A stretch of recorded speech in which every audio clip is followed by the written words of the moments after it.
We all have countless worries and problems, both real and imagined. But if you can shoot for something like excellence in your work, that can be special and that can really matter. We're conditioned to bring stories, our story, to whatever we see. And it's not really a way to make any progress. You're kind of stuck in this one place, and anything that comes at you either fits your narrative or doesn't fit your narrative. Anything we do to try to understand or fit a structure of what we think it is probably not going to be very interesting. The most interesting things are the unexpected, the surprise, and the counterintuitive.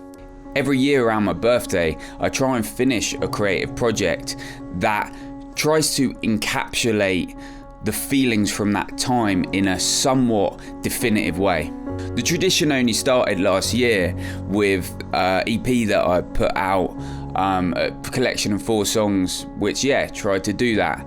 But I'm about to start the project for 2025, and I'm excited to do so. Making a coffee last week and thinking about this project, I was reflecting on what were the main things that were going to make this project, 2025's project, feel like it had been satisfying and somewhat successful. To take everything at face value, not bring any of your baggage to the things that you see. So no previous beliefs, including what is and isn't possible. That's a big part of it.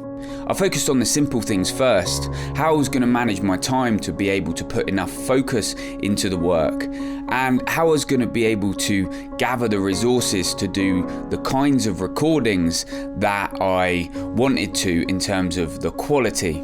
But as my day had continued, some negative cyclical patterns of thought had started to enter my head, and I was no longer so much reflecting on this project that I cared about, and I was being distracted and drawn towards those secular negative patterns of worries, anxieties, concerns. Negative cyclical patterns of thinking. If you're a human like me, you'll probably know what I'm talking about here. And as I tried to remain present and focused on what I cared about on this creative project that I was trying to think about how to execute, whilst trying to let go of these worries, these concerns that kind of were bouncing around in my head as they may often do. This idea of the single most important thing for any creative project feeling satisfying, successful, started to crystallize in my mind. Now, before we continue on here and jump into that, allow me a second to pause, because none of this works without the sponsors for this channel. And this week's sponsor, which is a long-term friend of Creative Minds, and that's Skillshare. Whether you're a hobbyist or looking to drive your passion into a profession, into a career, Skillshare is the one-stop place to learn directly from real, super talented and successful creatives across skills like art and illustration, design and photography. But today I want to tell you about a specific class that has been helping me, encouraging me, inspiring me around my creative goals. Lately I was lucky enough to have some mentoring around my songwriting practice, and I was asked a question that really stuck with me. Over time, the tutor had said to me, you can achieve whatever you want with this songwriting. So what you need to ask yourself is, what do you actually want to get from it? For me, turning to the course on Skillshare, Do What You Love, Introduction to Ikigai, was a great way to help me think about this question seriously and set that direction that would really help me make a lot of different choices about that creative passion and where I wanted to take it. I've said before, one of the reasons I like Skillshare is that it allows me to learn in the way that suits me, whether that's working with a notebook and sitting there and kind of using it to help me as a journaling tool, or whether it's leaving it on and listening to the course passively to kind of review the work after I've gone through it. These different ways to learn the material and sit with the material really make it a painless and enjoyable process too, to get stuck into a course or just browse and see what's interesting me. If you're interested in taking a look at what Skillshare could offer you, the first 500 people to use my link in the description or scan the QR code will receive a 1-month free trial of Skillshare. So go get started today. And as always, thanks to the sponsors of Creative Minds, I wouldn't be able to make these videos without them. With all that said, let's get back into the story now.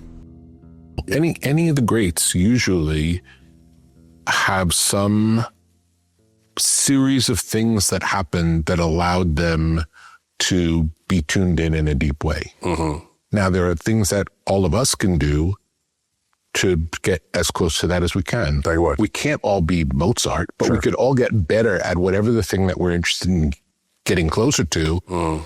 And when I started the book, I thought it was more about what to do. But as the subtitle of the book tells, it's more of how to be in the world. Mm-hmm. It's as much about what you're doing when you're not working as when you are working. Mm-hmm. And living in this open state of curiosity, open state of awareness, kind of like in meditation. This simple principle that was crystallizing in my mind, the basis of starting any creative project, was both entirely obvious and also easy to feel like it was elusive too. It was something that we've all seen before when looking at a craftsperson's face who is obviously 100% present and engaged in their task. That ability they have to devote their full focus and block out all the distractions that the world may be trying to bring into their brain at the time in order to focus on this thing in, that present way.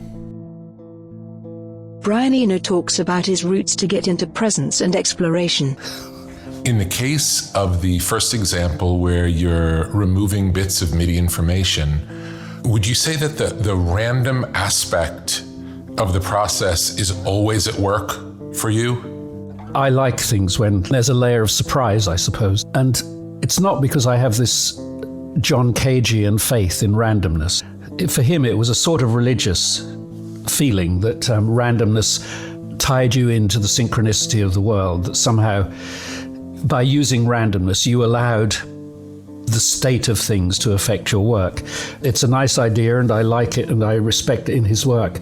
For me, it's a way of searching a musical space that I wouldn't do using just my taste. I mean, one's taste tends to propel you into the same areas over and over again. The interesting thing about randomness is that sometimes you're taken somewhere that you didn't expect to go. And sometimes that turns out to be a really interesting new place. So randomness for me is really just a tool, just a way of taking me somewhere different. So it's not random for the sake of random, but through the random process, you find something new that you're looking for that you didn't know you were looking for, essentially. That's exactly right. Yes, something happens and you kind of recognize it. You think, yes, that makes sense. The reason I think this is interesting is because I think what makes any work of art interesting or gripping or effective is the feeling that somebody was living. Somebody was living it. Somebody was alert and alive and passionate in some way. So often when people talk about making space for their creative work, they speak about issues around time management, how they don't have the time to be able to actually dig into their projects. But this was something deeper and I think more important than that. It was the reality that to spend a single hour or even 30 minutes a day entirely present with a piece of creative work was far more valuable than pushing all the things in your life away in order to try and give yourself all the time in the world to engage in a creative practice, and then still giving counsel to those distractions, those worries, those anxieties, those negative cyclical patterns of thinking that will try and come in and take that present engagement with the work away from you. And look, trust me on this, I know that this isn't easy. We're trying to create the kind of substance of mind around a project, the sense of importance and care that would allow us to hear any worries repeating in our head, as they always will, and say to them, I'm busy now, thank you. Whatever it is that you have to tell me. And yes, I'm very sure it's important. It's only this project that matters to me now.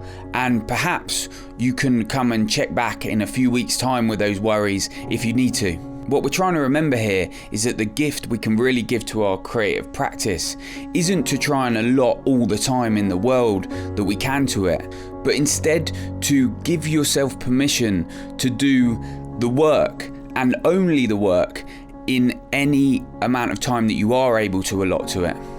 David Choe talks about the dangers of validating yourself through workaholism. You know, the way all my addictions manifested with the one main addiction where you can hide in plain sight and no one will say anything. In fact, they'll pat you on the back and say, good job, is workaholism. Mm-hmm. Yeah. And I remember joining my first like self-help group thing. And, you know, most of the guys are older than me and they're titans of industry. And it was just, I walked in with a less than attitude. And when I heard like, oh, I started this company, I did this, I had to show you like, oh, you're a workaholic. Let me like, I don't sleep. Mm-hmm. I don't do drugs. I don't do this. And look at all these things, like whatever you did, I did 1,000 times more. So you're less than me. I'm more than you. This, I think, is the thing that people mean when they say that you can taste the love in the food of a cook, or that thing you feel when you take your bike into a workshop and you can tell that immediately just by a sense of being there and seeing the people there that they're going to do a good job and you can trust them with it. It's that substance of mind again which says, this thing I'm taking on and will engage in matters so much to me that I will allow it to have my whole present attention in the time I've put aside for it. And when I thought about my project, I realised that if I could work to maintain that sense of presence and engagement with the work, that by managing to achieve that goal, I'd actually be having success. I'd be training one of the only real mental muscles that really matters here. Which the goal of meditation always was never what happens in the 20 minutes or 30 minutes or hour on the cushion. It's always you do that as a practice, as training, so that eventually when you're not on the cushion, your reactions are closer to what they would have been sitting on the cushion. So any awareness practice that you do will lead you to being more in tune with what's going on around you, more sensitive in a good way. I believe in a good way. It can also be painful, but that's that's the balance of everything. If you stick around and watch the videos that are to come and also follow the newsletter there especially, then you can follow along with the project that I'm working on and what I'm doing there. And on the screen at the end of this, I'm going to put up some videos from my project last year and how I followed along with building that. But what I wanted to hear from you people, from anyone watching, is if this stuff resonates for you, this idea of having to, work with that tension and that relationship between the distractions that come in and how you manage those distractions in order to allow you to approach the work that you care about with that presence.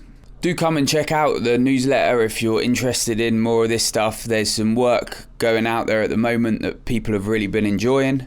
I also now have an Instagram, which I'll put on the screen here. It's creativeminds_will. So come check me out there if you're interested in that. Thanks as always to the paid supporters who support the work that I do here. As I always say, it's you who are allowing me to make this work for the other people who get value from it.